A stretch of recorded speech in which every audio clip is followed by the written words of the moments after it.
the J, the I, the M, the M, the Y, the J, the I, the M. It's Jimmy. It's Jimmy.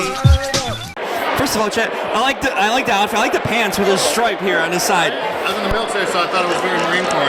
It kind of is. It's a cool look. But Silver Fox, or did you dye it? What's up with that? Tell me. I got a little bored. I was just like, I was looking at the same face in the mirror every day, and people already said I look super old anyway on all the shows. So I was like, well, let's not. I mean, I look like a terrible 30-year-old, but I look like a fantastic 50-year-old. It looks good. It's a good look. I actually like it. Yeah. It stands out. What brings you out to this event? This is a great event for kids. It's one of the greatest charities out there. Tell me what's your connection to it and what brings you out. I mean, the number one connection I have to it is just I like the ability to see a difference, and I feel like a lot of the charities out there nowadays, there's so many, and you never really see where the money goes towards or what the effort goes towards, and this is one where you can literally watch it make a difference in somebody's life. You can watch it make a positive change. I mean, that's the coolest thing ever, be able to help a kid, make a kid happy, and make any moment you can of his just a better positive experience. And it's the simple stuff, that we kind of take for granted. We're health, we have good health, and you see a young kid struggling and going through that, and the family's going through that, puts life in perspective, right? Exactly. The kids, they haven't done anything wrong in their lives. They don't deserve that. So let's make their time here as pleasant as it possibly can be. Let's go back to The Bachelor right now, the franchise. Are you done with it? Are you going to still make appearances? What's the start? I mean, I have a good feeling at this point. They're not calling me back. But one of the things I am working on is, I don't know if you've heard of the Battle of the Bachelors. I've heard about it, yeah. So it's a bunch of the guys from The Bachelor, all the grudge matches, and basically putting them all together. And if you've seen them argue on the show, they're probably going to be fighting the event. And the whole thing is, it's for, because of the Bahamas, they had the hurricane that basically destroyed the island. Yep. So there's so many victims of it.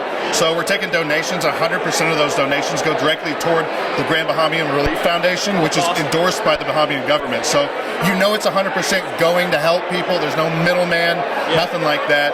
And not only that, it's entertaining, You get to watch all these people fight. You get to help some people. It's cool. And so I started kind of helping out with them, just connecting them to all the people I know through the show. And hopefully it'll be really cool, be really big, and can help some people and watch some people make it knocked out. 100% is a good amount. You have any friends from the show that you keep in touch on the outside in the real world, in a sense? Or who do you kind of hang out with or talk to? I mean, in the real world, like the other day, I hung out with Luke Stone and Matt Donald. So those are pretty cool guys. It's kind of, I don't go out of my way to meet these people, but if I happen to meet them, it's always like, oh, you're actually really cool. They come to these red carpets. Yeah, so I'm like, if I sit at the table, you won't really talk to them until all of a sudden somebody makes a joke, and then you start talking, and you're like, wow, these people on TV are not like what they're on TV. Yep. Everybody, when they meet me, they're always a little like standoffish, and eventually they're like, oh, it's actually pretty cool. So I've got a few guys. I still talk to like James Taylor, Grant Kemp, who, I don't know if you know, on my season we weren't exactly the best of friends. That's right, yeah. So yeah, it's like it's slowly, people are kind of accepting of me now after all the years of everyone wanting to kill me. You seem a pretty damn cool guy and here for a good cause. What do you think about your perception? It kind of stays with you, but it's really not reality in a sense, How do you feel after the years of that, what kind of the show portrayed and who you really are? How do you take that in a sense? It was really weird for me. I always explain it like in Office Space when he's getting what was it? Where he was like taking him under during the meditation thing, and then he gets locked into that mood. It's like I was playing a character on the first episode of Bachelor in Paradise. I was like, I'm going to show them a huge douchebag and be terrible. The next day I'll be normal. Well, they cut me off in the middle of my terrible, and I'm like, what?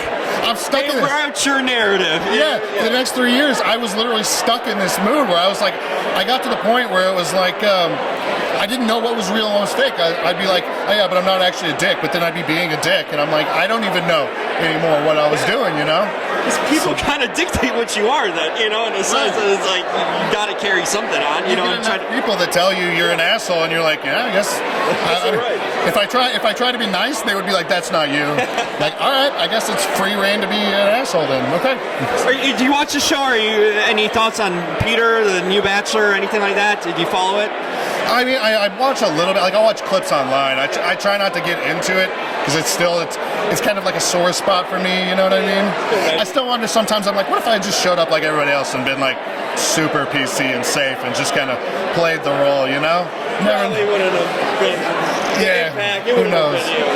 But I mean, as far as Peter, as far as the current seasons, like, I feel like we don't really know. They always choose the Bachelor that we barely know anything about. Sure.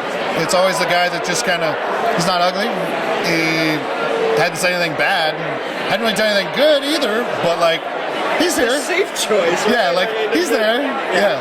You know, finally, you could say you've had success with women in dating. What would you offer a single guy? Like, now you're in a relationship. Is that right? I overheard. Yeah. What would you offer a single guy like me?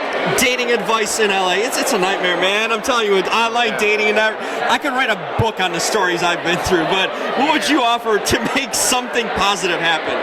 That's tough. Let me think on that one. That is tough. The thing I did, I mean, before I started really dating my girlfriend was, you never know what girls out here are about, right. Especially Los Angeles. Yeah. So you got to cast a wide net, and before you ever take them out, because it's so expensive out here, you got to kind of get to know them, feel them out, and almost like watch their Instagrams for a while. And you can kind of slowly weed them out, like, well, I'm not going to spend money on her because I know that, like, that's all she wants. You know, I'm not going to go with this one. She just likes to party. So it's kind of like a process of elimination. To it and not just dive into it, right? Because, hey, sometimes they have ulterior motives, right? Exactly. I mean, especially in this town. On the side, I'm an investor, so I do my due diligence before I'm going to invest my time with people. So I was going to tell you. So, what else are you doing now outside, you know, in the real world, in a sense, for work-wise or project-wise? So one thing I'm working on 2 CBD companies right now. I'm hoping to take them public. You know, obviously the Battle of the Bachelors, and other than that, that's where all my time goes, basically. That and girlfriend stuff.